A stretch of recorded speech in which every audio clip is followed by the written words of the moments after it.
welcome guys to my show again. I have on a really awesome guest. You know him as Where We Go When We Go All on YouTube, and I know him as Calogero. Welcome. Welcome. Yeah, very good. Calodro. I got it right. Everyone messes that up. Awesome. Well, I've been learning as you've been teaching me, and so I'm working very hard to get it right. And where do you currently live right now? You're from New York and you live in New York? No, yeah, I'm in Jersey right now. I actually grew up mostly in Jersey. I mean, all around Manhattan. To the rest of the world, this is all. But yeah, I'm originally from Queens. My family's all from Queens. So we couldn't have grown up more differently because I was born and raised in Billings, Montana, which is where I still live currently.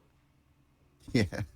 Yeah, and I noticed that. I noticed you're into more like hip hop and stuff, and I'm a straight up metalhead. So definitely we are two ends of the spectrum across the board. I go through my phases. I still like, but the problem that I have now is you'll learn if you watch more of my videos is that now I care about where the frequencies are in some of these songs, more not just even the words anymore. So it's getting really crazy for me, and I don't know what to listen to anymore. Yeah, well, I mean, most of it's at 4.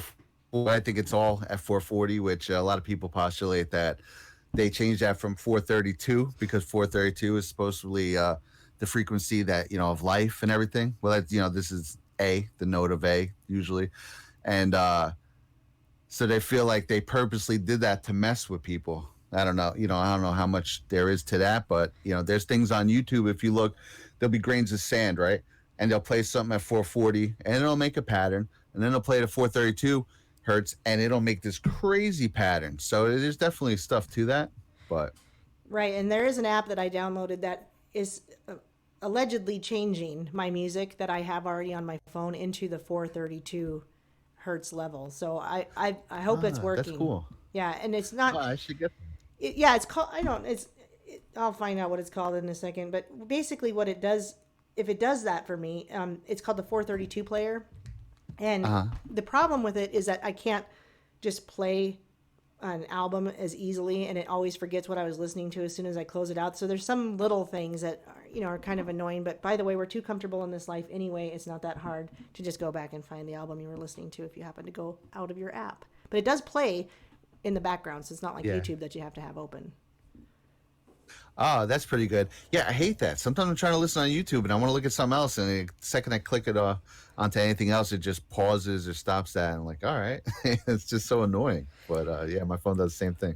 Well, I feel like you and I could go off on different topics probably for 2 hours. So I'll come back to what we decided to do together because I've been asking you to get on and do a show with me for a while, and we were like, what should we do?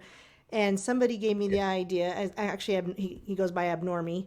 He gave me the idea that we should do Cowboys and Aliens. And tell me what happened with you when you decided you wanted to watch it and you found the movie in your own house. Yes. Okay. Well, yeah, just brief thing. Hurricane Sandy destroyed my house. The majority of things I own to this day are in a freaking storage unit. And I had just grabbed a handful of DVDs, none of which I even watched, but it was just a handful of things that came with me to my current apartment. That the majority, I probably have 200 DVDs in my storage unit, and I had thought that I was a member of one of those clubs, where if you don't send it in for a month, all of a sudden you get a Golden Girls Series 3, and you're like, oh man, oh, that happened many times. So I had thought that maybe that was one of the ones I had gotten, and it wasn't. It turned out I had bought it at some point, but so I was like, let me just check my thing. If not, I'll go check my storage unit. And sure enough, it was one of just a handful of DVDs that I had here that have been here for 7 years. I haven't even looked at any of them. So I don't know, it's just serendipitous, I guess, or synchrony, I guess you were saying. I don't remember which one I said, but yeah, I agree. I think, because that's how this happens for me. Somebody will say, do this or watch this or check this out.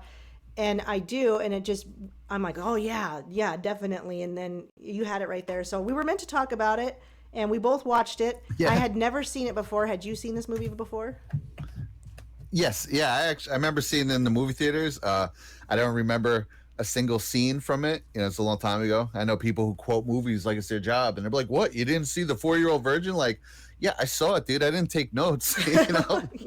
I have a sister like that. She can quote movies, Yeah. and I have a few movies like that, but they're more obscure. Right. So when I quote them, I wait to see if anyone knows what I'm talking about. Yeah, like I could quote Scarface because I've seen it 50 times. You know, and that like, yeah, I don't remember if I saw something once Well, a lot of people personally. can quote that movie. Not me though. Yeah. Cowboys and Aliens came out in 2011. I don't even remember it, but I haven't been to haven't done the movie theater thing in a long time. Daniel Craig is the main character, some guy named Jake. We've got Olivia Wilde, who was very popular from the show House, which I did used to watch a lot of because I'm in the medical field and I really liked that show. And Oh, then nice. we got Harrison Ford and that guy that was in Seven Psychopaths and a few other people, right? Oh, Keith Carradine. Anyway, not that that's all very interesting, but I'm just giving people a rundown if they've never heard of it. Cowboys and Aliens, 2011, Yeah, pretty big names. And so definitely. I'm just going to give a quick opening, and we're just going to talk about what we noticed in the movie that was funny or, Yeah. symbolism or anything we want to talk about. The Yeah. movie is set in 1873, which is what's called the year of the Panic of 1873. And in real life, what was going on is there was a bank failure of J. Cook and Company. We were post-war, and that bank failure was a problem because there was this overbuilding of the railroad system. It was huge the iron, all the iron in the railroad, and the panic over the bank failure because this was the main bank that was funding the railroads. That panic scared people into a depression, and they went into depression and they didn't come out of it until 1878. I didn't know that until I looked it up today. Did you know that?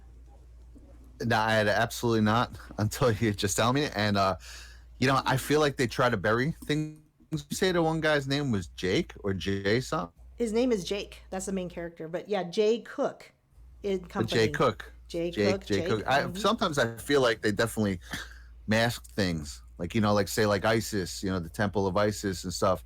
When you look up ISIS, who do you find? Terrorist organization. There's different things like that. Like there was something when I was looking into there was something I was looking into. It's like this ancient from the Mahabharata or something like that, where there's ancient anti-gravity formulas, which actually does go in correlation with this. That I say the Nazis had went Yes. to India to find, to make they feel like these that a lot of the UFOs are born out of that they went to find this technology is 6,000 years old. And when I was looking at that, the book that it was from was written by Emperor Ahsoka, which is spelt the same way as the main character in a Star Wars show.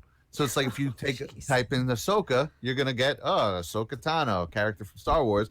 But meanwhile, it's a pretty significant thing, in real life. So I feel like they definitely try to make things so obscure search results say you don't run into a lot of these old occult ancient knowledge. I agree, and that's exactly what you were talking about. Why we were talking about aliens and stuff last night because we were saying that Nazis were creating the first UFO hovercraft, spacecrafts, and Operation Paperclip, and the head guy of NASA was Werner von Braun, who was probably shipped over from during Operation Paperclip when the Nazis were brought to the United States. Yeah, that's funny you mentioned Werner von is because that's one of the only things I haven't ever really looked into flat Earth. I tend to believe the Earth is a globe, but hey, at this point, who knows? Anything would blow my mind at this point, right? Yeah, there's some of the stuff you dig up, you're like, man. But that's one of the things that always makes curious is because that guy, he helped start NASA, right? Right. And on his tombstone is only one thing. It's his name, the dates, and Psalms 9.1, which mentions the firmament. So it says, the heavens declare the glory of God, and the firmament showeth his handiwork. Yes. So that's the guy from NASA. One thing on his gravesite mentions the firmament. So that's the one thing that makes me go, maybe there is something to this. But I tend to lean more towards, just generic space. I've always been into astronomy and stuff like that. At this point, who knows, man? I think everything's on the table, to be honest. And I was always into astronomy as well, and I loved it. I mean, I used to read Discover magazine and I knew they were turning politically left when I was still in college, like, because I could tell. But I would get that Discover magazine for a long time, but then they started saying stuff, and I'm like, all right, I can't get on board with these guys anymore. So when it came to starting to learn, I refused to look at anything flat Earth for a very long time. I I didn't refuse, like, I didn't talk meanly about flat earth people. I didn't say you're wrong. I just couldn't look at it because I just couldn't possibly believe it. However, I've come a long way and I'm finally kind of going down that road. Now, I'm not saying the earth is flat though, because I also think there's something to the hollow earth idea. But I digress. I want to mention that the name of this town that they all live in, it's a mining town that apparently is kind of becoming a little ghost town. People are moving away. It's called Absolution. And I looked at now I know about absolution as a Catholic, I'm being absolved, but I looked at the actual definition, and the definition is the formal remission of sin, usually imparted by a priest as a sacrament of penance, but it's also the act of absolving or the state of being absolved, which means being released from consequences, obligations, or penalties, specifically released from the penal consequences of sin. Now, I didn't really make a major connection. I didn't go, oh, now I see why it's called absolution, but maybe as we're talking about it, it'll connect. What do you think? I mean, I think there was definitely a lot of religious overtones, especially with the preacher being, one of the main characters, especially when that's first person he really meets when he comes to the town. And, I just think they're always trying to blur the lines of good and evil when it comes to religion and throw stuff in. And I think they use that. I imagine they named the town Absolution just because as a vehicle, they use these movies as a vehicle, I think, to turn people slightly away from the church and to make them raise questions. Like there's even a quote that I had wrote down where he says something, the preacher says to him right off the bat, I've seen good men do bad things and bad men do good things. It's not God's plan, but your own. And I wrote down that quote too. I wrote that quote down too. Right, yeah. And it was like right off the bat, I was like, oh man, here we go. And obviously, God gave us free will and all that stuff. And but it's just like, oh, good man doing bad things, bad. It's like they blur the lines. And even like with a lot of newer movies, I noticed like the bad guy is like this interesting character, and sometimes he almost makes you sympathetic with him. And the good guy, generic hero, and they're cool, but it's just like they're constantly trying to blur lines between good and evil, I believe. Yeah, definitely, because look at the show Lucifer, and then that Good Omens. And by the way, the guy that wrote, Neil Gaiman, that wrote Good Omens or was co-writer with that, if you go to his Twitter page, you'll see what he's all about. I won't get into it because a whole nother subject for another time. I read one book by him one time. It was good. I can't remember the name now, but Stardust. That's what it was. Stardust. It was good. I saw they had made it. I never watched the movie, but I remember liking it. I don't remember too much about it, like mystical and stuff like that. So I'm sure, he's into witchcraft, basically. Yeah. Right. Yeah. So I can see that. So Harrison Ford is also in this movie, and he is what's called a cattle baron, which I guess would accumulate a lot of money at the time because they make him look like he has a lot of money, and he's got this bratty son who's going around town causing a whole bunch of trouble. And his last name is Dollarhide. Did you look up that name? I did not, but I mean, of course, the anti-rich, oh my God, spoiled rich kid being a piece of crap and above the law, that sort of psyop. But I'm sure Dollarhide, what did you find what it means, or is it synonymous or something? This is interesting because it's kind of hard to find anything specific because the first thing that you find, it says, oh, sorry, we didn't find anything about that from a website that's supposed to look at names. But Dollarhide, spelled like dollar. See, this one's spelled Dollarhyde, and you could say, oh, Jekyll and Hyde. I don't know. I'm not going to get into it too much. But Dollarhide is spelled D-O, like the dollar, and then Hyde, H-I-D-E, is a name that goes back to Scottish stuff. And I don't know that that's important either, because when I research, I say, okay, that's interesting but not important. But what I did find interesting is that there was a character from the book Red Dragon, which is, about the Hannibal Lecter series, and his name was Dollarhide. Right. Spelled the same way. Interesting. And the dragon in Revelation, if you're into eschatological end time stuff like I am, most of us in my group of people, we think the dragon is Revelation's the Satan himself. And so we see a lot of stuff with the occult with dragons too. Yeah, seems a lot of things like the Order of the Dragon and stuff like that. Like, I don't necessarily, I can't make too much of it yet, but I just know that I see dragon pop up a lot with a lot of the occultist stuff that I've run into, a lot of the secret societies. So I would not be surprised if that is true. Is it Jake or Jack? I think it's Jake. Jake, yeah. I think Jake, yeah. So, and anyway, Jake Longhorn or something like that. oh, that sounds great. What a good name. He wakes up, he has amnesia, he doesn't know who he is, where he is. So he rolls into Absolution, the mining town where the kid's causing trouble, and Harrison Ford is his dad, and he doesn't remember anything, but he's got this device on his wrist, and he's apparently wanted for something, right? He's wanted, he's a bad guy. Right. And they try to arrest him. Olivia Wilde helps them, she knocks him out. Her name's Ella in the movie. I'm bringing that up because when they saw the bracelet on his wrist, they said, he's got iron on his wrist. And that immediately made me go, oh, it made me think of Daniel 2:43, and it says, and whereas thou sawest iron mixed with miry clay, they shall mingle themselves with the seed of men, but they shall not cleave one to another, even as iron is not mixed with clay. And that in and of itself, you're like, what does that mean? Well, I watch a lot of Nicholson 1968, and he talks about Daniel 2:43 a lot with transhumanism, and that iron is the AI technology, and that clay is the human.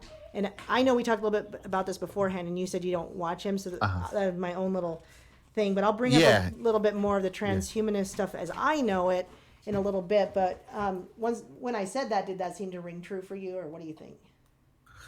Yeah, absolutely. Well, I think, definitely the mark of the beast, I believe, at least in modern terms, would be, the RFID implant that they're always trying to, oh, it's so cool. He opened the door with his hand, or he paid for something.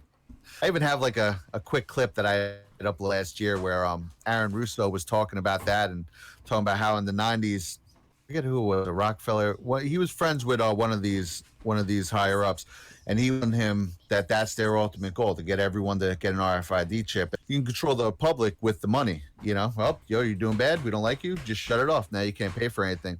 But with the transhumanism, that's definitely seems to be where they're going towards. That's what these Luciferians seem to want, to merge ourselves with technology and become godlike figures themselves. I know you've mentioned that. But look at Elon Musk. Elon Musk, I never know whether to like. Sometimes he says things I like. Sometimes he says things that I'm like, ooh, that's highly concerning. But look, he's coming up with some kind of Neuralink thing that he wants to, plugs right onto your brain. Like, if you get that, you're an idiot. Like, I'm maybe not an idiot, but like, man, don't fall for that. That is not a good idea. I was reading some of it, and one of the descriptions said something to the effect like, oh, even if something's too, like heady and you just want to relax, you can lower your level of intellect temporarily, like with this chip. Like, well, who's saying that they're not going to do that? That they're not going to just do that to everyone? Right. If that's a thing, you can lower someone's intellect with this chip. Yo, peace. Yeah. Get away from me. Get away from me anyway. And that's really, okay, so that goes into exactly what I would talk about too, because so you have to accept it, right? If it's the beast, you have to accept it. It's not going to be required, but there'll be pressure because, like Revelation says, you need to use it to pay for things. You can't buy and sell without it. And so you'll be pressured to get it for that reason, but they're also making it look sexy. They're making it look cool. You can see it in music videos all over the place. I mean, it's just everywhere in music videos. They're always going up the escalator. They're always doing the black goo in there. They always got the colors. And anyway, that's just a whole bunch of stuff, but they make it look cool. And, I'm coming into my new godlike self. And basically with the transhumanism stuff I've talked about, and we'll get in, I'll mention it in a minute just because I don't want to jump the gun, but I'll jump the gun, doesn't matter. One of the things that Jake was in trouble for was he was stealing gold. And gold is important because it's God's money. It's in the Bible multiple times about gold. We also know that it's used for technology, especially silver, because it's less expensive. But in one of my videos, I talked about Anthony Patch, who talks about programmable matter and DNA modifiers, and that he's saying, they're creating a third strand of DNA, which will be the transhumanism, the AI strand. And that will be something we'll have to accept, right? They're making it look sexy. You're going to have all these superpowers with this, guys. You're going to be able to do all this stuff. And it's laid down with gold, that you're using gold for that. So that's where my mind went, whoa, okay. And they're going to lead people to think they're evolved. But whereas Morgellons hasn't been working, right? Because now Morgellons is like related to Lyme, is related to syphilis, because there's spirochetes, a certain thing. But they also grow these polymers in the body, especially Morgellons. And they haven't been able to signal them. I don't think it worked. And plus, we didn't accept it. We didn't say, yeah, I want Morgellons. Spray my crops with it. Right, that they have to do that, right? We have to technically, they have to get us to ask for it or something, sort of like a vampire lore. You have to Right. invite You have to them. invite them in, yes. And so, Ironic. yeah, so basically, Morgellons is maybe just a test, or maybe it didn't work. Maybe they knew what they were doing, or maybe they didn't. Regardless, once you accept this and you have it, like you said, instead of having fluoride in the water, they'll just be able to shut you on and turn you off and turn you on, and Oh yeah. it will be like there's this part in the movie where they're looking into this a contained thing, interestingly enough, contained outer space, and the people's eyes are like glazed over, and they look like they've had mind control. And so that would be something like that if they've accept they're just no longer there, like they're no longer themselves, they're no longer know what they're doing or thinking on their own. Right, and that's almost a microcosm of what we see a lot of people, in this country, I guess across the world. Just the things they're not even willing to accept any thought except for what goes out over the airwaves, what's in the mainstream media and stuff like that. And it is kind of like a brainwashing. They're doing something. They almost have to, because no one is willing to accept any sort of research outside of that. And it's like, dude, I'm not postulating something. Here's a CIA document where they're talking about XYZ, just nothing specific, but it's like we're looking at real things in their own words of them. Here's emails right off WikiLeaks saying this, and that, and no one wants to accept it. And they're almost like, their eyes aren't wide like that. They don't look like they just came out of, like a MK Ultra's thing, but in a way they almost are, because it's like they have blocks up in their brain, like it's just compartmentalized or whatever. But It's like you mentioned with the hertz too of the music being in a different level, being more yeah, that might earthly. have something to do with it. The Yeah. airwaves, and I think you can look to the song "The Sounds of Silence" because everything they say, it just speaks to this to me, because he says, in restless dreams I walked alone, narrow streets of cobblestone, neath the halo of a street lamp. I turned my collar to the cold and damp, when my eyes were stabbed by the flash of a neon light that split the night and touched the sound of silence. And later he says, and then the naked light I saw 10,000 people, maybe more, people talking without speaking, people hearing without listening, people writing songs that voices never share, and no one dared disturb the sound of silence. To me, that sounds like something controlling from the airwaves. 100%. It's interesting looking back in lyrics. I'm a lifelong musician. Music's my life. And there are so many songs these last couple of years where I'm listening to, we're like, oh wow. There's the great Judas Priest song called Electric Eye, and it's about the electric eye watching over in the sky. It's like just certain things where that I clearly all in the know. There's a guy, I don't know if you ever listen to any John Todd. Does that ring a bell? He's an Yes. ex music exec from the Yes. 70s. Yes. He was talking about how they would take the master, how every album that's recorded, I guess with a major label, they take the master and they put they do ceremonies, they put spells on them. Now, who knows if they actually work. A lot of this stuff could be just symbolic. They think it works, it may not work, but I think there's something to it, definitely. And that they're putting spells on people with the music, which I know sounds crazy, but they're at least trying to do it. Whether it's working or not, that's something. This guy's going back to the 70s. That forget about it now. That's almost 40, 50 years ago. Yeah, and I'll tell you what, it's not working as well as they hoped, because they work overtime. I've watched another ex Satanist talk about how he went to church from the age of 8, from 7 p.m. until 5 in the morning. So they're working overtime all the time, starting these kids from a very young age to train them into what they want them to be.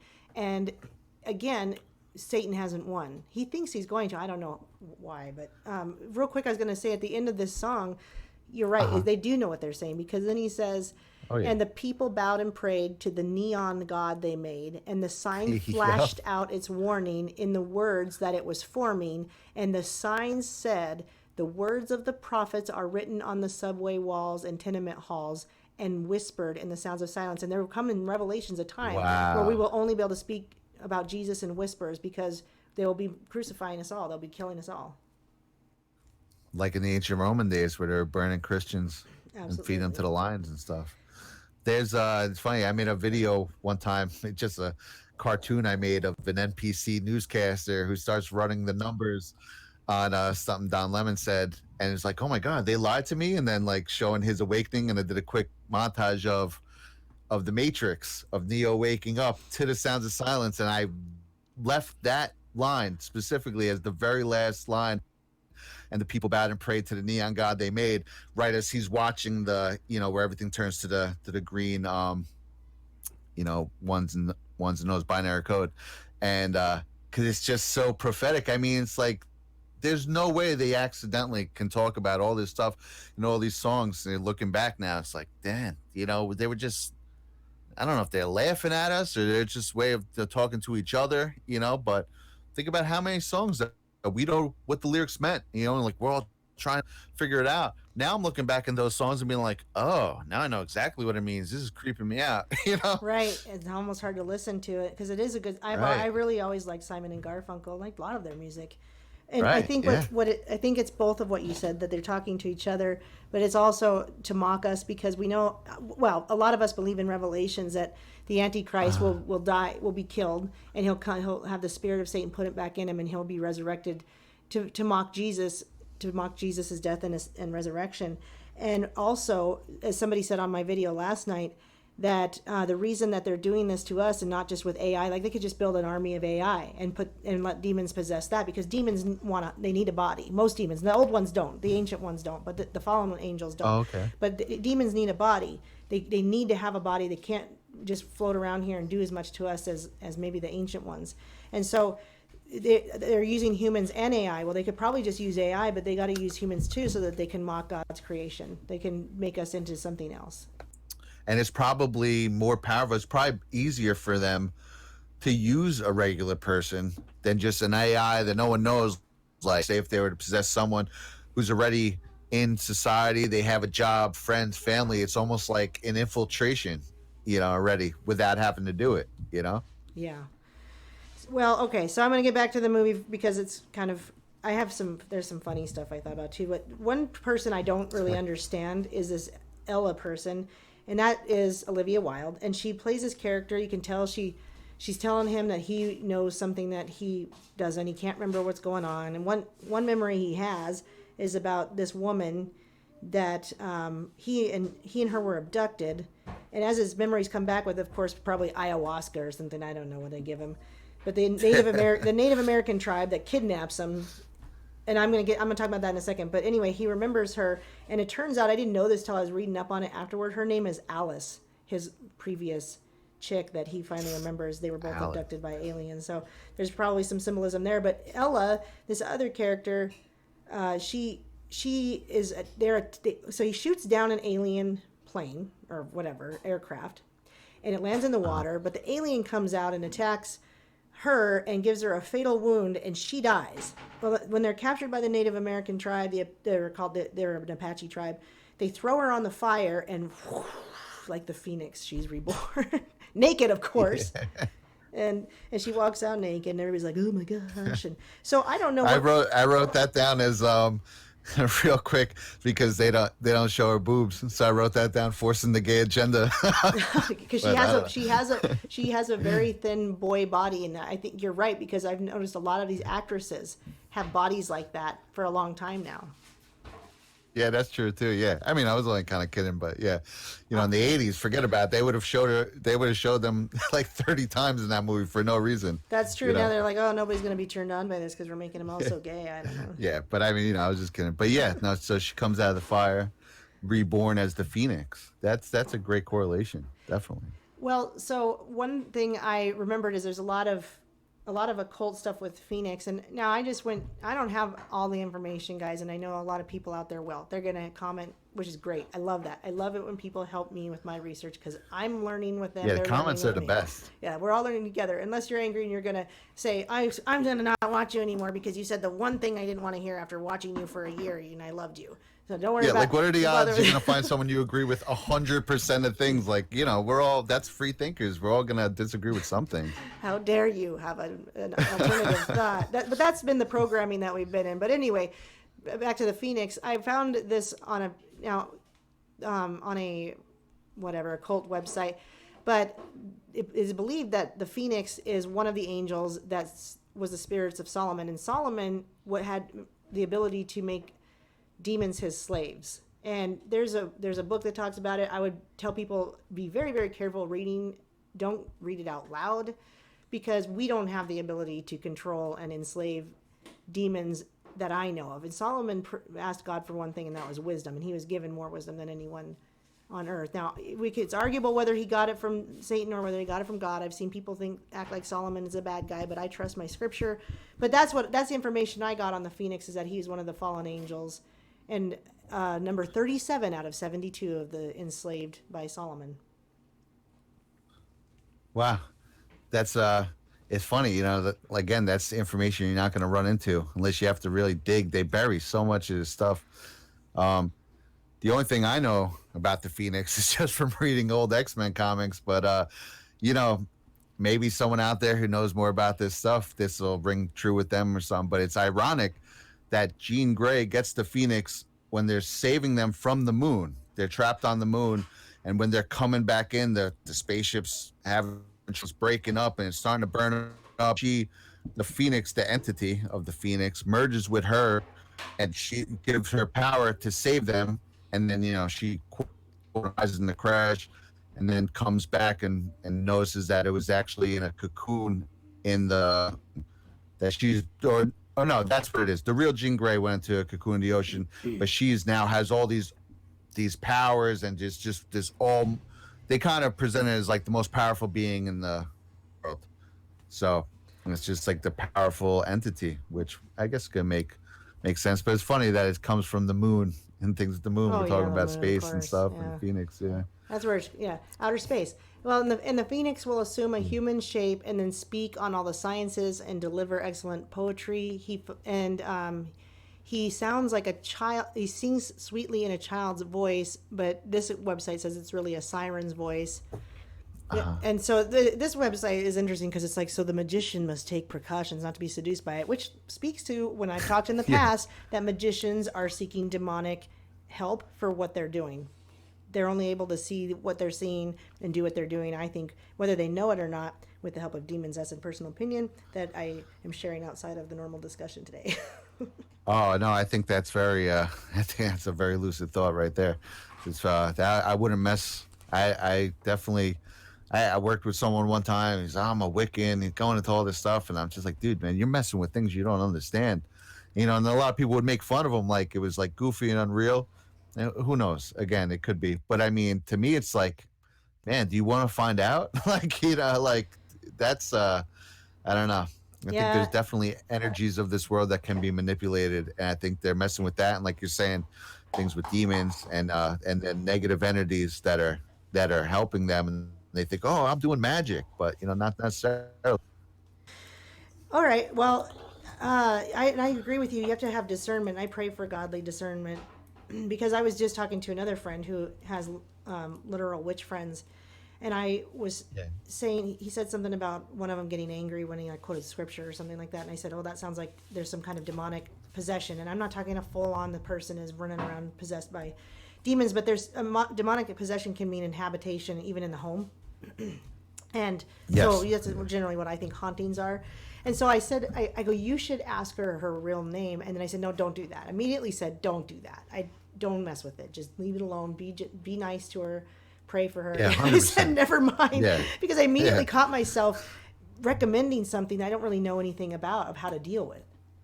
But I'm just glad I caught myself. Well, that's another thing. A lot of it's so steeped in mystery. It's like, how do you even go about? Like I was like, some guy was suggesting on Instagram. He was these Kabbalah, the chicken Kabbalah, and different things, and Solomon books and stuff. As a way just to understand your enemy. And I ordered a couple, and I haven't even opened them up. I don't know. They creep me out, to be honest, because it's like you're saying, one, don't say it out loud, and two, it's like I like reading things of the enemy. Like I have Saul Alinsky, Rules for Radicals. I read it. It was quite opening. Things like that. You got to understand where to come from. But stuff like that, I don't know. I think there's powerful things in this world that we don't understand, and I'm not certain I want to really try. I think it could be dangerous to try and understand it. So I got it there. Maybe it's not a pile of books that I'm going to read one day, most of them good books, but it's just weird. Yeah. I don't know. I get a little weirded out with that stuff. I don't think it's as safe as people think it is. Like, oh, let's get out the Ouija board. Like, yeah, No, maybe, but yeah, I don't know. I wouldn't. I wouldn't either. And you know, another thing about these alien abductions is, and again, same with this movie. So there's this part where you see him remembering his Alice, Yes. and she's being worked on like an experiment by these creatures that honestly to me look like they're not evolved. They look like they've regressed. They look like they're animalistic. They never speak any kind of language, and they growl, and they're scary and hideous. And well, anyway, they're working on her, and it's these rituals like these alien abductions. They're just a lot like rituals that you'll see in satanic rituals, like satanic blood rituals. They're very similar to what these alien abductions do and what it looked like in that too, where they're working on her. They're not. She's Okay. probably in a lot of pain. She's probably not having any kind of numbing for whatever they're working on her for, and it looks like she looks like she's in such phenomenal pain that she can't even do anything anymore. She's totally been corrupted by his work that he's doing on her, this creature. And to me, that's just like they similar to what they would do in a blood ritual. To me, it's just very demonic, and they do call them demons a lot in the movie. Did you notice that? Yes. I made a point to notice that throughout the whole movie, which I guess, and the way they could pass it off, or I guess it makes sense too. In like the 1800s, there wasn't much talk about aliens supposedly, and so to them that would be demons. That's the only thing. It's very very steeped in. I think they're trying to say like, oh, look, they think they're demons, haha. When there is something to that, and like I love space. I used to watch Ancient Aliens. I like all that stuff, but man, there is it's definitely something to be considered. To be that aliens are demons. There's a lot of people who talk about that, and I wouldn't write it off. That's for sure. And I'll tell you what, the more I look into it, the more it seems like a lot of this stuff is all happening right here on planet Earth. And you're familiar with Bill Cooper? Absolutely, yes. Yeah, I assume.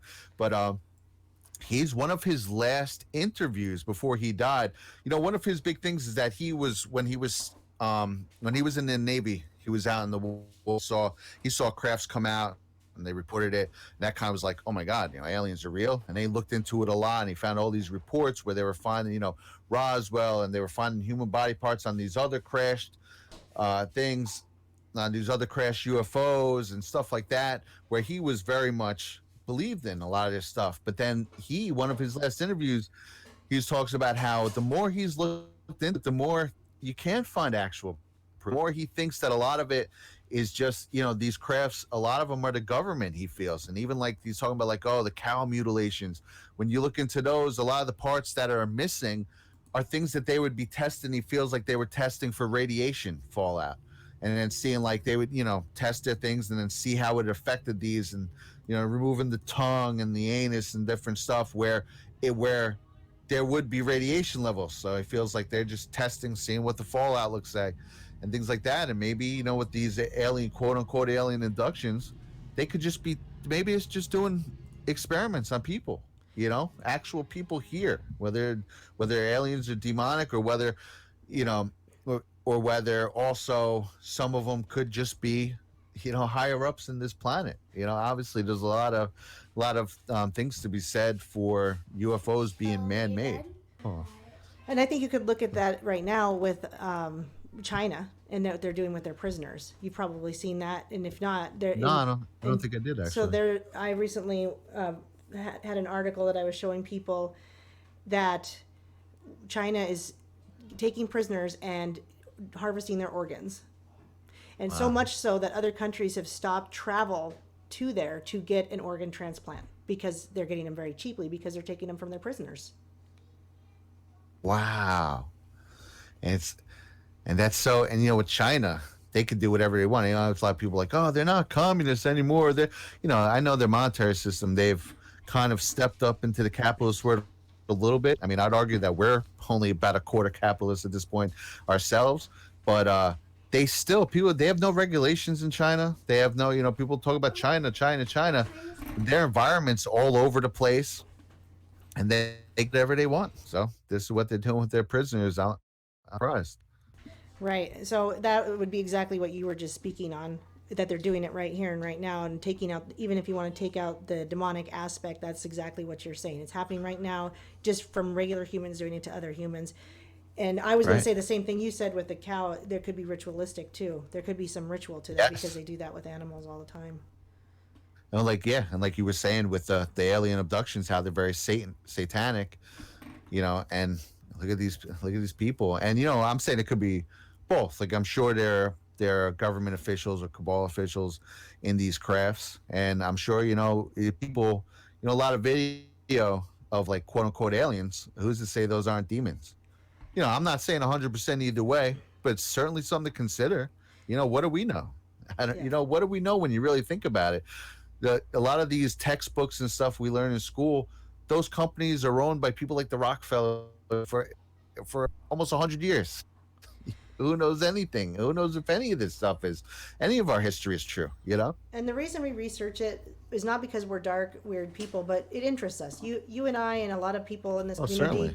we have brains that run a million miles a minute, and we like to do positive things with that and learn, we research, and we're good at it. So that's why we do this, and we're always asking questions, and then we share it, and it's fun even sometimes. Sometimes it's fun, not always dark. Sometimes it's fun. It's fun to talk about aliens. I don't know. Is it very Oh, interesting? definitely. No, I love it without a doubt.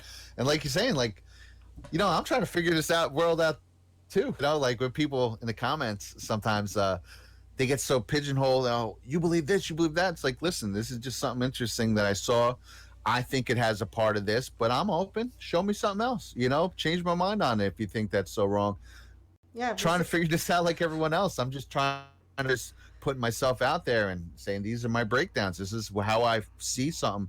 And there's been videos in the past where people have left comments that have sent me down things that have made me look at something a totally different way. And a lot of times I'll pin that comment and I'll make a comment under it. And a lot of times, most times I do the things people suggest are things I have considered and I have come to other conclusions. But yeah, man, we're all trying to figure this out. Like, I agree 100% with what you're saying. Well, the most fun ones are when somebody says you should, or not. I mean, I'm seriously, they are fun. So it sounds bad because I'm starting out with you should. Or they'll say something to the effect Yeah. of like, "Hey, take a look at this." And for instance, Abnormy is the one that mentioned this movie, but he also is the one that told me to look at the movie Underworld. And he didn't tell me what to think about it. He just said you should rewatch that movie or have watched it if you've never watched it.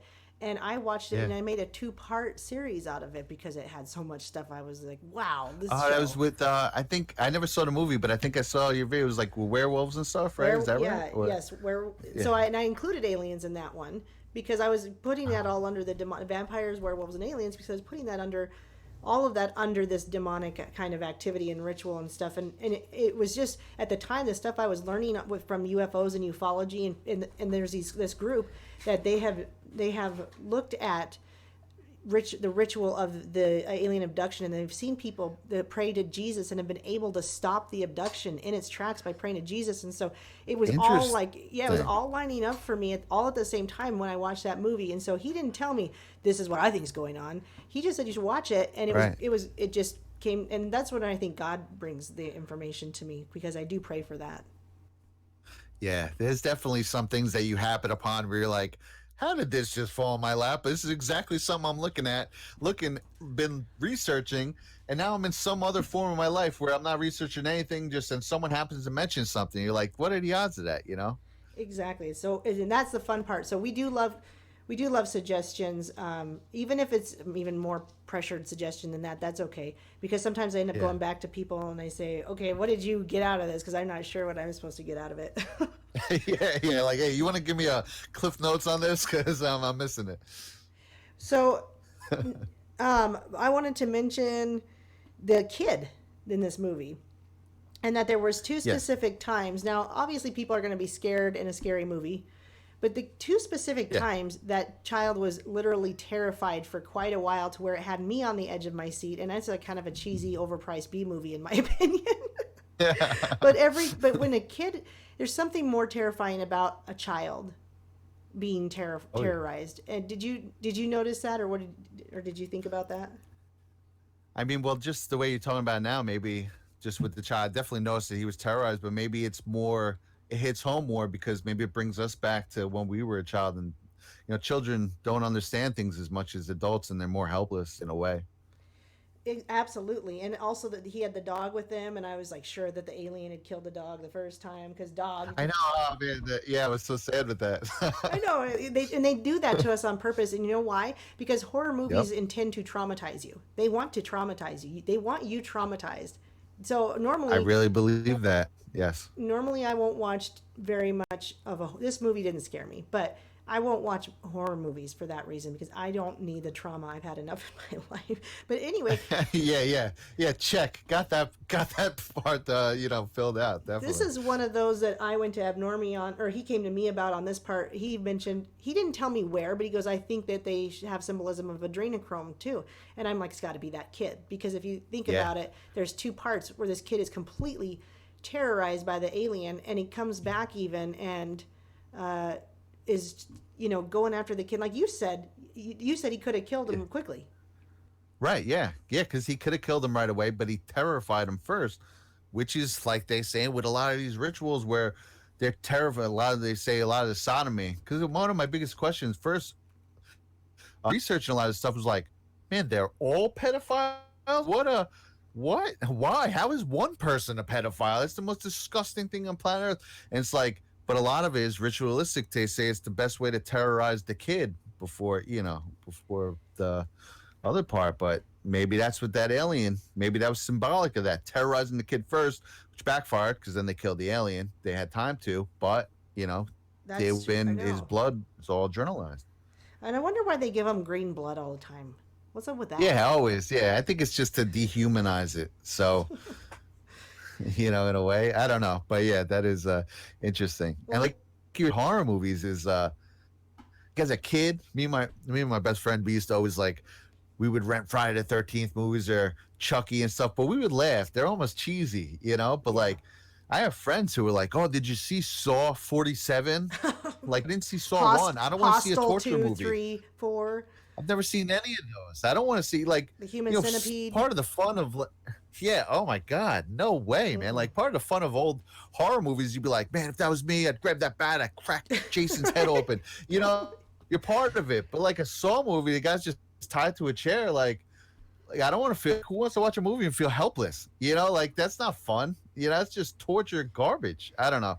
And like you're saying, like I mean, now recently, is all this stuff just to like traumatize and freak people out?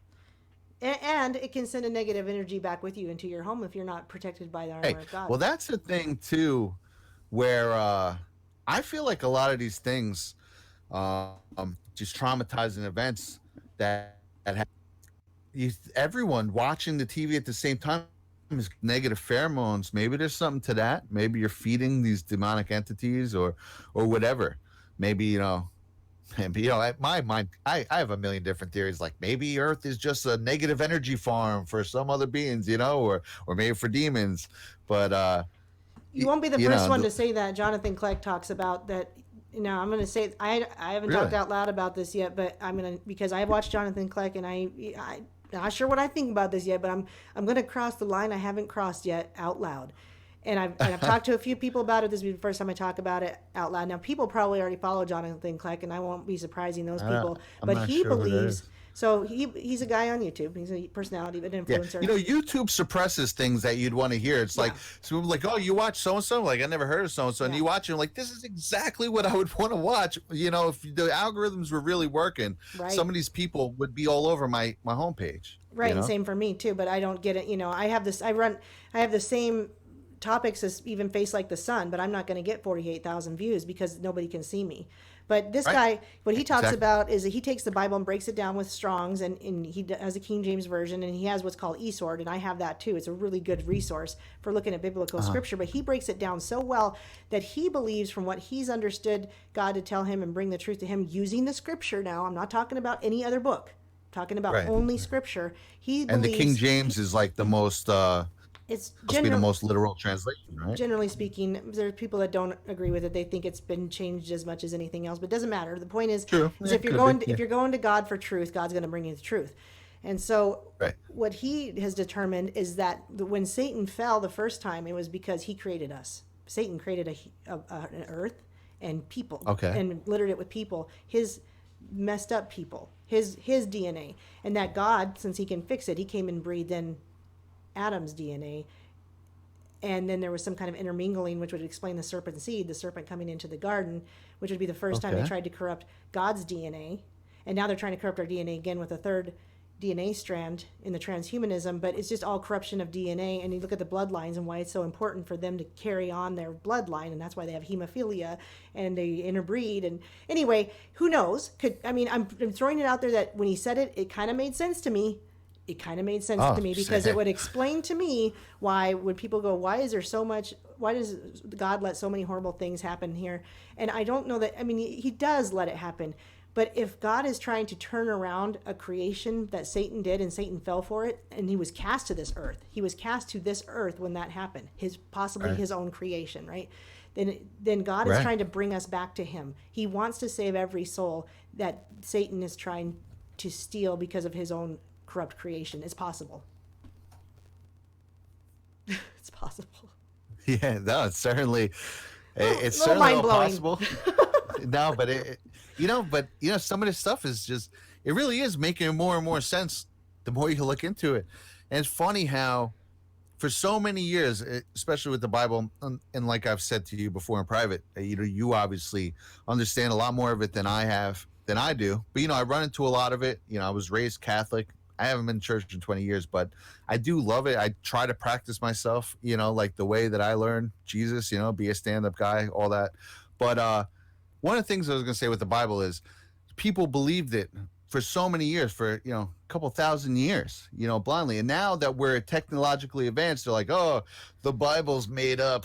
Oh, you believe XYZ, like they're like who they are. And it's just like, it's so interesting that for so many years you had to blindly believe it, but now we can actually do a lot of stuff in the Bible, like the Immaculate Conception. You can artificially inseminate someone even without breaking the hymen. Like there's so many things, like crafts of light coming down. We could create them now that we're actually proving that a lot of the stuff in the Bible is doable. Now people don't believe the Bible. It's just like, it's interesting. I don't know. Well, what does Saul Alinsky say? What are the rules that Saul Alinsky talks about with subversion? One of the rules of subversion is to get people away from God. Absolutely. Yep. He wants to. One of the things was to kind of merge most religions into one. Well, I don't think that's from Saul Alinsky, but also for the most part, to create atheists and just Right. to take them away, because it's just, to them, it's harder for them to push their stuff when people, are religious and follow the words of Jesus. So I don't know if this has any meaning, but I'm going to bring it up and see if you made any note of it. So it turns out Dollarhide, who's some hard ass, and I'm swearing on that one because that's the best way to put it about this guy. With everybody, and he's like, man up, and he's always like, I fought in the war. Well, it turns out he has a soft spot for Native Americans, and I don't know what the meaning of this whole part was, because this Native American's on his side trying to get the Native Americans that kidnapped him to fight with him, and he tells him the nice little sob story about how when he was a little boy, Dollarhide took him in and raised him and treated him as his own. And I was like, is that just showing that there's a soft spot to these bankers or what? I don't know. Trust the bankers. Yeah, I'm not sure what to take with that. I mean, and it's interesting too, because at first they had him like being a total jerk to this guy who he clearly raised, and he all loved him. He like, I don't know, he ripped him. Get away! Those stories weren't for you. Like, what, dude? That's having a moment. Did you raise him? But to me, I was thinking like, that's the Whitey treating Native Americans bad. Evil Whitey. There was a little bit of evil Whitey psyop in this movie, which now, especially now, even 8 years after this movie was made, is in every freaking way. Evil white guy. But yeah, I don't know. There was like weird. I didn't know what to take with the Native American, because then they were like upping the Native American up. And and I love all people. I have friends who are Native American. I think it's illogical to make an assessment on someone based on like skin color or anything. Like, some people are cool, some people aren't. Like, what does it matter? I've met people from every walk of life. They always want to put everyone in these groups. I think that's like, but some people are so different. What is it? Why isn't it height? Why aren't all like short people are awesome and all tall people suck, or why does it have to be just the shade of skin color or your heritage? It just seems so illogical. Like, I'm sure there's a lot of Native Americans who suck, and I'm sure there's a lot of who are awesome. I'm sure there's a lot of half Sicilian, half Irish people who are awesome. Obviously, a lot of them, but I'm sure there's a lot of Obviously, them who are I terrible agree. too. But I've met so many people who are, so many people. It just people are all over the place. What does it matter? But that's just obsessive. All Native Americans this, all white people this. It's weird. I don't know. That's definitely a Hollywood psyop thing. I think, to just put us in groups and kind of pit us at. Well, yeah, Pit us. because the same people that believe in racism believe in evolution, and I'm like, well, that doesn't make any sense because there. Yeah. I mean, why would there be separate races? I mean, why would any of that matter? Why would we have to separate any of that and note it, and then but yet we believe that we can all evolve together? Even they don't realize they're racist, so that's the problem. They don't realize that they're Oh my racist. God, they're the most racist by like a mile. It's unreal. It's so concerning to see them call people racist, and then the other side of their mouth, they're talking crap on white people. It's like, how many white people they are. You're making a grand assessment of every white person right now. It's like, it's so ignorant. I don't know what to make of it. Like, why not eye color? Oh, why not all people with green eyes are XYZ and people with brown eyes are Well, this? now You you're know what? talking. That's going to happen You because know. now you're talking Brave New World by Aldous Huxley, and that's Yeah, well, exactly what Brave New happened. World. Everyone takes their happy pill. Everyone takes their SSRI blocker. Yeah, We're some are kind of bred living. for this and some are bred for that. Yeah, right. Yeah. And it was also the same way in the movie Gattaca. Very similar Oh, I never story. saw that. Okay, well, I I should very watch much that. enjoyed that. It's basically the same thing though. You've got Ewan McGregor or no Ethan Hawke, if it's Ethan Hawke, Okay. and he's got a brother, and the brother was genetically modified and he wasn't. So he's got a heart problem, and his brother has perfect, and his brother could go have any job he wants, but Ethan Hawke can't because he was never genetic. He's born natural. So the parents had one kid born natural, one kid not. Anyway, it's very interesting. That's transhumanism right there. Oh, you want to be modified, right? This is a good Well, now thing. you Look. can. Oh, you were born natural here. Yeah, let's put this Yeah. DNA Oh, in you you. don't want. Yeah, you don't want natural childbirth. You want the government to, like Ryan families. They almost want them to, they want to be able to. They want both parents working, so the kids are in daycare from 1 years old. It's like, I'm not saying that people work at daycares or teachers are like part of the Illuminati. They're brainwashing people, but the approved legislature is, Yep. they approve different things. They say different things that should be taught.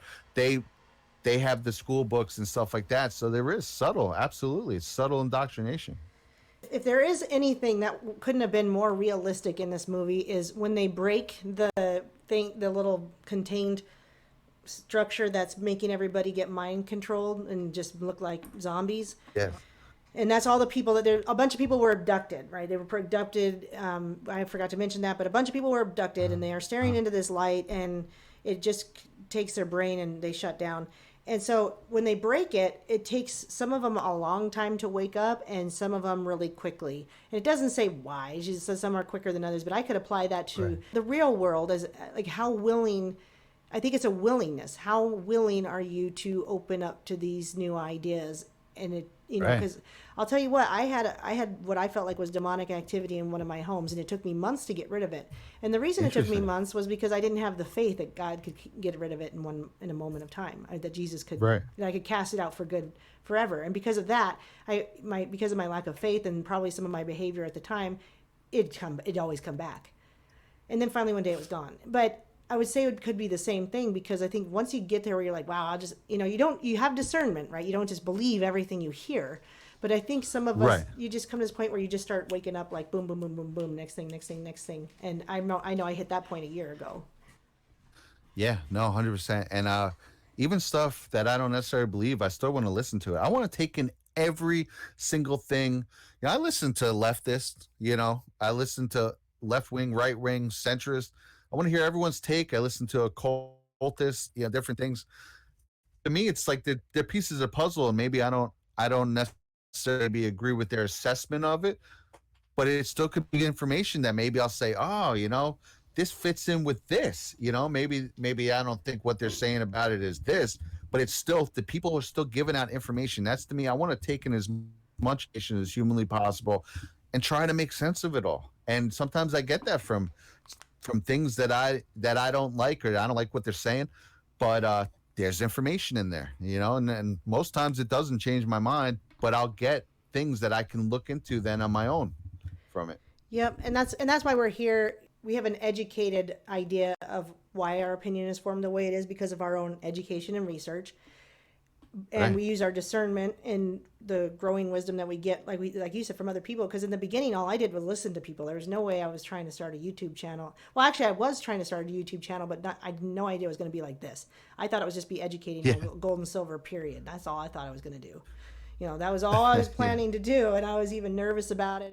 I was woken up by the WikiLeaks Podesta emails. I was like, "What is Oh, this?" man, Oh yeah. my goodness! But I was still late to the game. I was still late to the game. But once I woke up, it happened fast, and so that definitely Yeah. that was probably the most obvious application for me in real life of the movie. I'll mention the last thing I took note of, and then if you have more stuff, by all means, share it. The last thing I personally took note of was that at the end, Ella, whoever she is, I'm just not sure if she's an angel or if she's supposed to just be an alien, and we're just supposed to be like, cool, there are some good aliens. And the book Midnight, that was written by Dean Koontz back in like the 90s, he has transhumanism, and these people, they're plugging into computers at night. Like when I say that, they're getting wires from their hands, like Morgellons was probably supposed to do, wires from their hands that go into the computer.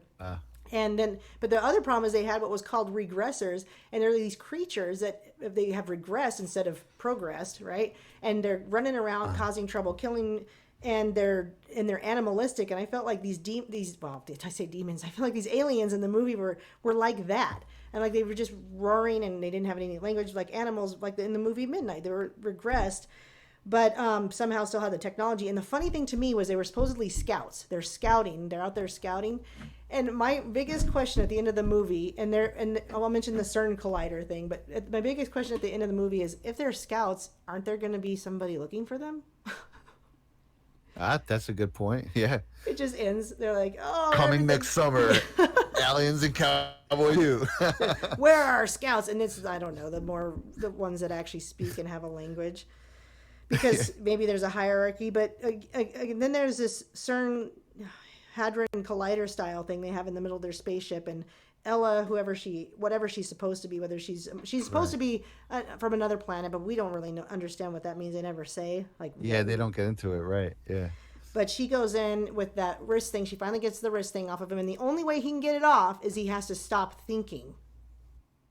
That's what she says. Yes, they want it, which is what they want. They want us to be mindless drones. So she gets the wrist thing off of him, and she gets up into that frozen, really cold CERN collider looking apparatus in their spaceship, and she blows it up as they leave, and it's a happy ending, and they have all this money now because of all the gold that they were trying to steal. The aliens were stealing the gold, and now they get to bring in all the railroad, and yay. But my first thought was, well, aren't they going to come looking for him? So anyway, that's basically the conclusions I came to. Yeah, no, I definitely have some other things that I could add. I think when she did that, it's kind of like, I see a trend I've been seeing in a lot of movies is the noble sacrifice. She killed herself to save everyone. The latest Star Wars, there was like 3 different times where someone either tried to or literally killed themselves to save the galaxy. And it's just like, to me, I know it's kind of dark, but I feel like they push suicide propaganda and things. Like there was that Netflix thing that I forget the name of it, The 13, but it's like they were having 13 something. I don't know. Yes, 13 something, yeah. And 13 ways or something like that. And the kids were doing, I feel like they want that. I feel like they push that, oh, it's noble to kill yourself. Like, what? No, dude. Like, I don't know. I think that's unhealthy for kids to watch. I think, and that I think that's why things like that exist, unfortunately. And once you start realizing that they're doing this stuff to mess with the minds of children and people who are just teenagers, who are just starting to develop their concepts of the world and stuff. And it's a lot of it's coming through these movies. And it's sad. We look at stuff like this, we pick it apart and say blah, blah, blah. But some of these kids, they don't know what they're looking at. They think that this is just the way of the world, Yes, which is why music is more influencing now than before. Because Oh somebody man. argued with me on my video that I made about Billie Eilish, and they said, "Oh, it's now different than when our parents were warning us about." Now he's older than me, obviously. My parents were warning us Yeah. about the Rolling Stones. I'm like, my parents weren't warning me about the Rolling Stones, but I was more Yeah. the generation of Poison and some of that Yeah. stuff, and so Oh yeah. anyway, my parents weren't even warning about it, but so it's not even the same. Nothing remotely the same about it. However, it is different because it's more obvious. They're not hiding it anymore. It's not just in the lyrics like Simon and Garfunkel looking like a fun little funky duo. It's Right. dark. It's like upside down crosses. I mean, Billie Eilish practically describes traumatic experiences that were probably MK Ultra style things that happened to her, but she describes it as something else. But just she uses language and symbolism that tells you that's probably more than what she's telling you. And Oh this yeah. guy's like, oh, it's just the same thing. And everybody turned out fine. I'm like, no, everybody doesn't turn out fine. The suicide rate has gone up. The drug addiction Right. rate has gone up. The alcoholism rate has gone up because nobody has any purpose. They don't believe that they matter. They don't believe they have a purpose in this life. Right. No, and it's not the same. Yeah, some of these songs, some of these videos, you watch them, and they're so much worse than what I know. I sound like grandpa saying that, but there were things like me being a metalhead.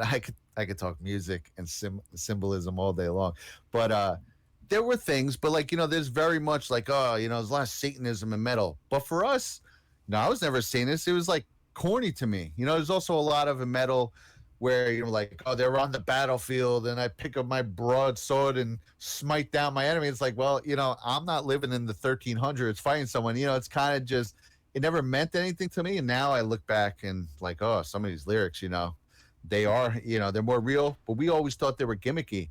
And there was funny. My pops, when I was a kid, I got this White Zombie albums called La Sexorcisto Devil Music Volume 1. And again, I didn't care. I hate the devil. I'll punch the devil right in the face. So to me, it was like, whatever. It was good music. But it ratted me out and told my pops, but like some of that stuff was a little more out in the open, but it was a little more hokey, like Iron Maiden. It's like, oh, this is our gimmicky. So it was almost like, I think it had a backfire. If they were trying to get that to turn people into Satanism, it didn't work Mm-hmm. over here in the States. Yeah, I know like places like Norway, I don't know, Norway or Scandinavia and stuff, they were having trouble with like a lot of the metals really popular over there. And there were people like burning churches and stuff like that. So it did have an effect over there. There was a lot of Satanism and certain types of extreme metal and stuff. But here, no one and none of my friends ever took it seriously. We even had a band site. Well, one of my old bands, The Onslaught, which I actually use a lot of music for the end of my videos because it just won't pop a copyright.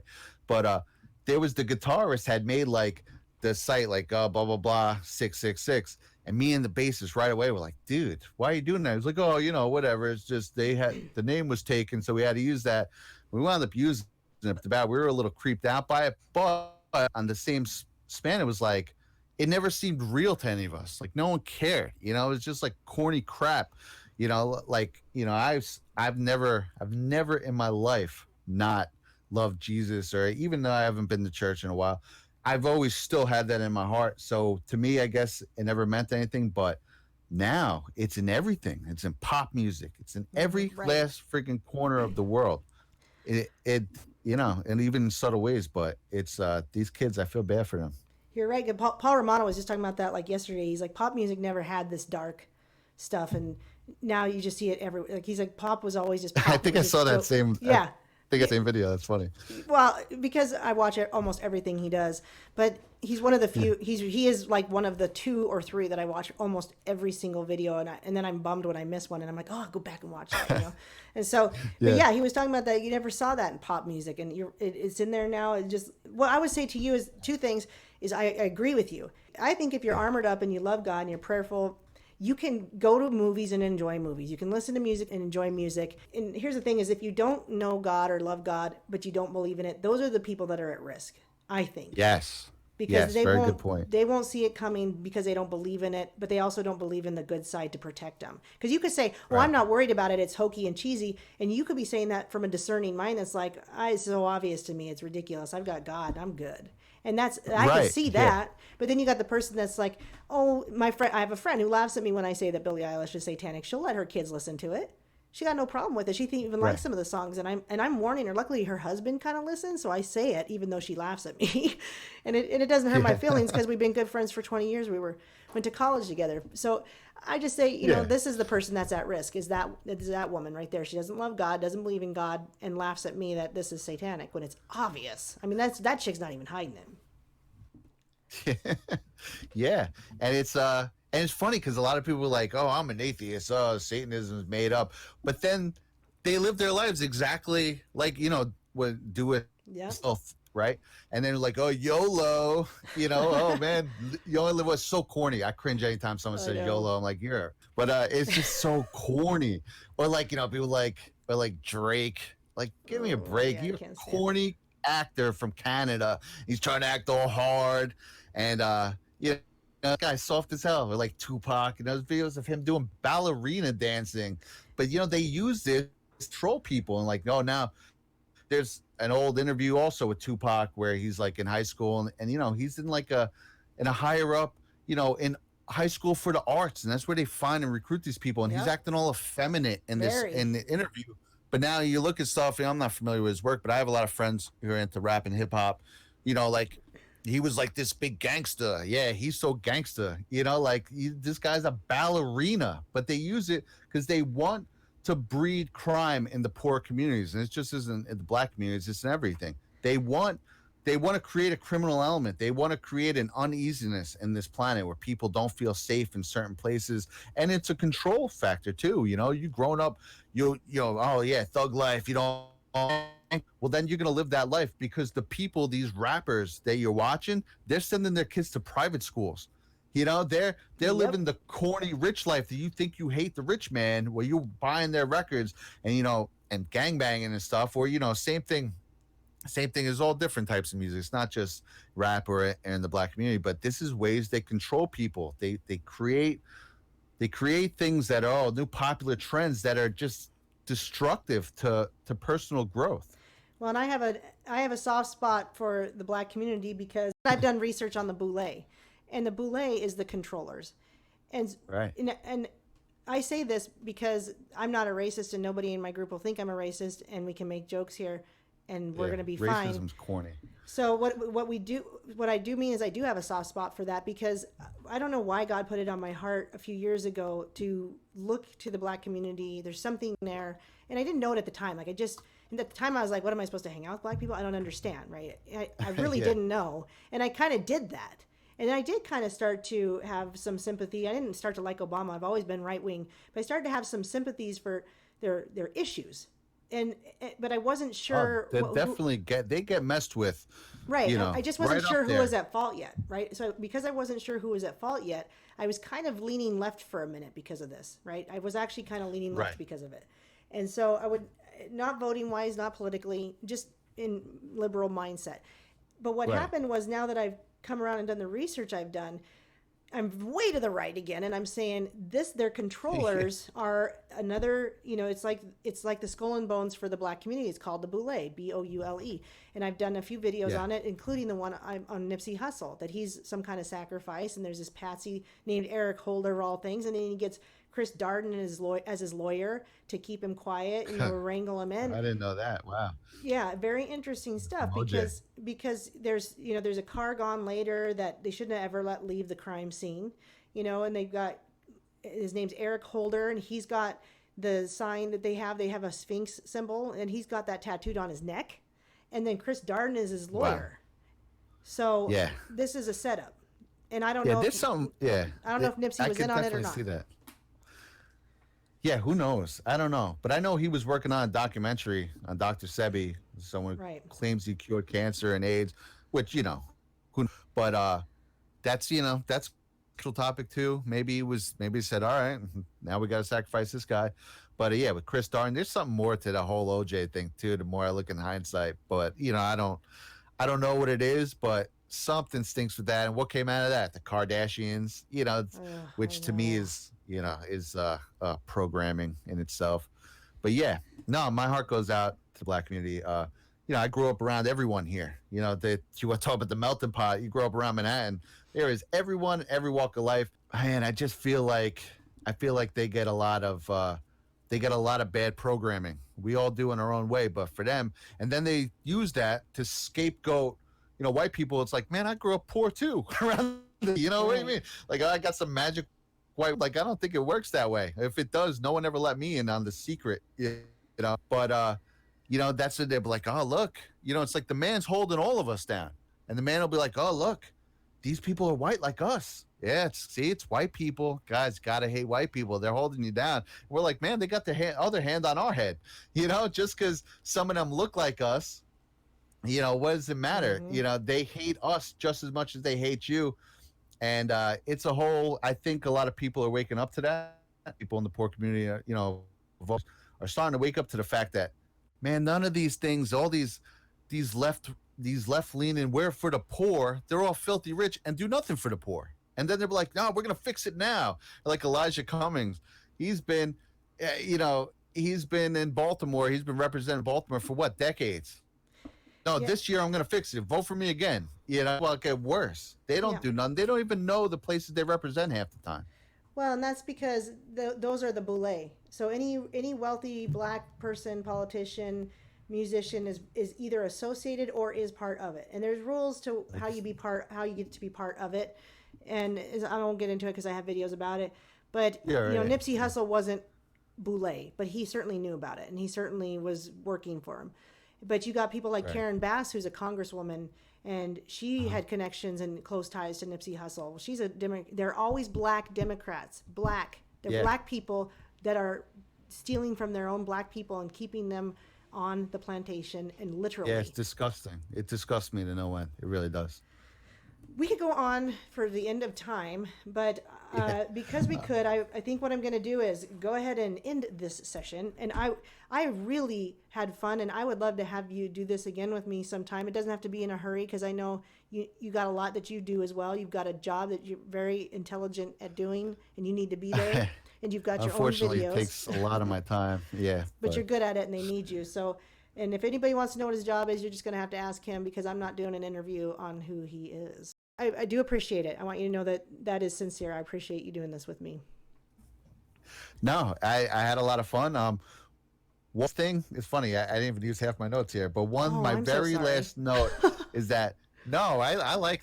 I'd rather just let it go orderly, and where I think we went touch on a lot of cool stuff here. But my very last note is that when that thing blows up, their big command center or whatever, if you look, the cloud goes into a hexagram. Oh my Just gosh.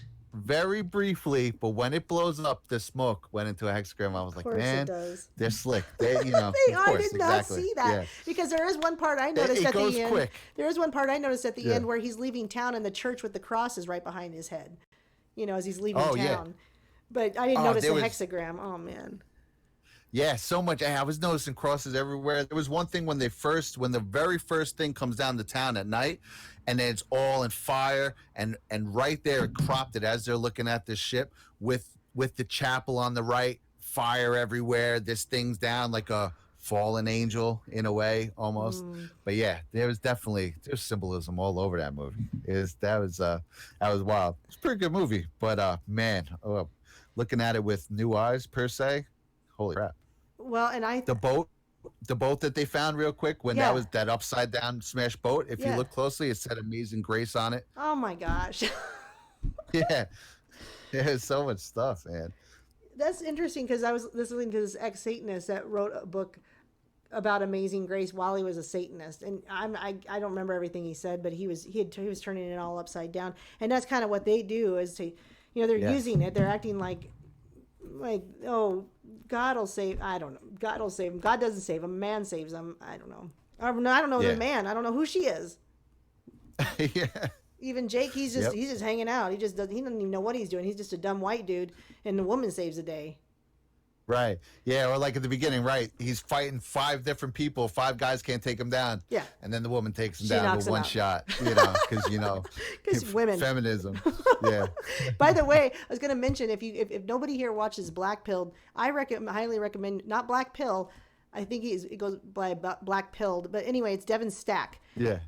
If you've never watched him, he breaks down movies like nobody else. That man. I've seen videos here and there. Yeah, I'm a fan. It's funny. It's like so many channels. There's probably about 40 to 50 YouTube that I love, but it's like I'll watch like one video a month because I have no time to research or make videos myself. I also want to, like, a lot of times I'll listen to things going to work. But yeah, no, I've enjoyed anything I've ever watched from him. Now he's not on the MAGA train, so don't get all offended if you guys go follow him. Yeah, I know. Yeah, there's a bunch of people I watch that aren't. Yeah. But it's like, and like I'll see stuff like that, and I don't leave any cringy comments like, you don't like Trump? How dare you? What are you, an idiot? When people all the time like leaves me comments like, yo, you trust Trump? What are you, stupid? Like, hey, dude, move along. Whatever. We can disagree. I definitely I think he's the best, but I don't have to. I watch like Call for an Uprising is one of my favorite channels.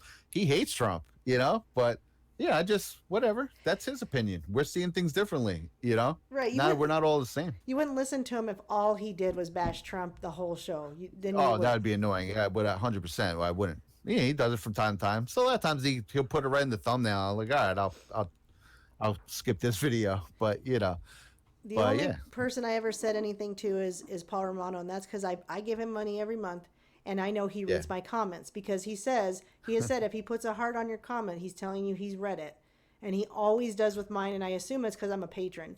But I finally said to him, I go, Paul, I think you need to stop mentioning QAnon the way you do because I don't believe you've ever looked at it. Yeah, I know. I think the same thing with a lot of things. It's like, you guys should love this. Wiping on it, and they're talking about like MSM, slander. It's like, dude, you hate the MSM and QAnon. And I know your channel, or Trump's the only reason looked into this stuff. Yeah. Like, but you can tell when they haven't, as I can tell he's never taken one look at it. But it's not enough for me to get mad and walk away from his channel because he's wonderful. He covers a lot of stuff that people don't cover, guys. So anyway, he cracks me up, man. Yeah, and he's so fun, and he swears. But anyway, I did you want to mention anything else before I try to cut you off because I feel badly that I did that. Yeah, I just want to mention that you have an awesome channel, and I think your fans should keep watching all your videos because I know I enjoy them. I truly thank you, and congratulations on being cued. Yeah. Oh wow, that was incredible, and I still smile when I think about it. So I don't know, I did deserve that, but it was pretty awesome. Well, pretty freaking awesome. The best thing that you ever said in one of your videos that I just loved you for is you said the joke's on them because I've never been monetized. I bet most people would come to your channel, not think about whether they saw an ad or not, and assume you're monetized because of the hundreds of thousands of views. And when you said that, it didn't make me think any better of you because, you're not money hungry. I just was surprised. I was like, why would he not be monetized? And I was like, well, that's pretty cool. Like, I guess when I say cool, I think you deserve to be paid for your effort. What I think is cool is it was never really that seriously on your mind. Right. Well, I mean, I am poor, so if anyone wants to go to my Patreon, but I don't mention it. It's not, to me, that was never my motivator. My motivator was turning down this awful crap that's been ruining everyone's lives and turning my friends into pansies, and just I hate it. I can't stand it. So, to me, and I've had my YouTube channel for 10 years. Most of it's on private now, but if people can look at my old videos, there's a lot of music or me and my friends doing stupid skits. A lot of those are the ones that are private now because they were just one takes us have. We had a lot of fun on my channel, but it's never, I never monetized. And I even saw on accident a couple months ago, I was looking in the settings and I came to a page to, I guess this is the page, one of the things you would click for monetization, and I'm banned from it anyway. So even if I ever wanted to, I wasn't looking to, but I didn't see that a couple months ago. So either way, at some point, I guess since I've been making these videos, YouTube decided to say, all right, let's get ahead of this. Yep. But yeah, I have a Patreon. A lot of people have asked, and what is it? Really, really how do we find you on there? I believe it's just where we go one, we go all. I have a link to it in every one of my videos. But yeah, so a lot of people were asking in the comments, over the last year. So last month I was like, all right, I'll make one. I don't really mention it in any of my videos. I think I mentioned it in one, one or two, but if people go to it, they go to it. It means a lot. I'm obviously not very financially set, but that I'm gonna put these videos on YouTube for free anyway, whether people go to my Patreon or not. This is way bigger than any in my mind anyway, and I don't fault anyone. Hey man, there's leftists out there. They're getting rich off this. They're making millions of dollars on CNN to do disinfo. The people who should be making money, the people are sacrificing their lives in every minute of their life to try and expose this awful stuff, or just enlighten and make sense of the world. But so I wish everyone was monetized. It wasn't my thing personally, but hey, oh my God, if anyone should get some kind of compensation for the work, I think it should be the Patriots, the truthers, and stuff like to that effect. But yeah, I don't put anything extra on my Patreon. I upload to YouTube for free with no commercials unless I pop a copyright. Right. That's what I'm gonna do. If someone wants to help me out, that's awesome. If not, that's fine too. One thing I'll mention is how we met. We didn't meet because of YouTube. In fact, we were both on Instagram. And yes. And at some point we followed each other on Instagram, probably because of the name. And neither one of, well, I look like I have a big following, but I don't, because I used to use bots. That's just the truth. I use bots I have 4 Instagram channels. Okay. Yeah. Cause you have 20,000 followers, right? Right. But probably only a tenth of them actually look at what I do. So and in most of my views, I get the same too. Most of my views are from, and it's probably generally accurate, but I get more reach because I have a higher following. And so I'm able to fall on people's timelines more often. And that's why I did the bots. And how I did it, I can tell anybody if they want to know. It doesn't matter. But anyway, the way that's how we found each other. And I sent you, without knowing who you were, I sent you one of my 1-minute cuts of one of my videos, and you said, "Did you make that or whatever?" And I was like, "Yeah, that's mine." And we had this like little bit of a conversation. I commented on one of your videos, and you told me on that video that you follow me on Instagram, and I was like, "What? He does?" Yeah. And so once I made the connection, I was like, "Oh my gosh, that's so cool!" Because none of this was, I do network. I do try to get. I mean, I'll tell you what, my Who is Q video, I worked so hard to just get somebody to look at it. I was like, please just watch it. Please just watch me and tell me what you think. I mean, I was able to get a hold of LT from And We Know. I was able to get Red Pill to watch it. I was able to get a few other people to finally watch it. Even iPod. Awesome channel. Even iPod watched it, supposedly. Oh, no, I love Sir Patrick Mack. That dude cracks me up. The best. And I don't, that's cool. I did this for a reason, because I didn't know if anyone would think it was even good enough for one. So the point is this wasn't even a networking thing. It was just a really cool encounter. I tell people to be on Instagram because you can't read memes. I have not hardly ever love Instagram. Yeah, I have never had anything pulled off. Instagram is so underrated. People always talk about Twitter. I go on. I have a page with like followers. I go on there once a freaking week, minutes to read Trump tweets, and it's just hell on earth. I hate Twitter. I just hate it. I go on there. Every comment is awful. Everyone's fighting with each other. And I know there's great threads on there that I should be reading. I see videos all the time. Oh, look at this thread on Twitter. And I'm like, man, there's so much awesome information on Twitter. I just cannot bring myself to go on it. I hate it so much. Instagram, you only see who you follow. I see all positivity. I only see positivity on Instagram all the time, and people do such great digs on there. And like you're saying, the AI can't read the memes. There's info dumps, infographics, all this stuff. I love it. I really think Instagram is underrated in this fight. And the memes and I follow a guy who's hilarious. He does Trump memes all the time, and he's a Trump supporter, but they're funny. They're just really funny. And I'm like, it's hysterical. Instagram is funny. Twitter is sad. And angry. Exactly. Like, I like laughing, man. I mean, I go on Instagram and laugh. I go on Twitter, he announced in a blue moon, and it's like pissed off. I'm like, Twitter sucks today. Yeah. Oh man, dude, awful, so awful. Okay, so I'm gonna put all our Instagram information up. Everybody knows who you are from YouTube. And then people will be able to see it. I'll even have it in the description box that nobody reads. Obviously. Yeah, I know. People ask me questions all the time. I'm like, dude, it's in the info box. What's that? Where's that? No one reads it. I don't know. Don't worry about it. Just forget it. I'll just comment. I really recommend Instagram, everybody. But I thank you. Absolutely. Your channel's great and you know it, but you know it's glory goes to God because he's working through us and we are the conduit for which he works. So glory to God. 100%. And Glory with to God indeed. Yes. and with that, I'm going to say thank you again and good night. And I look forward to having you back soon. Absolutely. I had a great time, and thank you for having me on. All right. God bless. Good night. All right. Good night.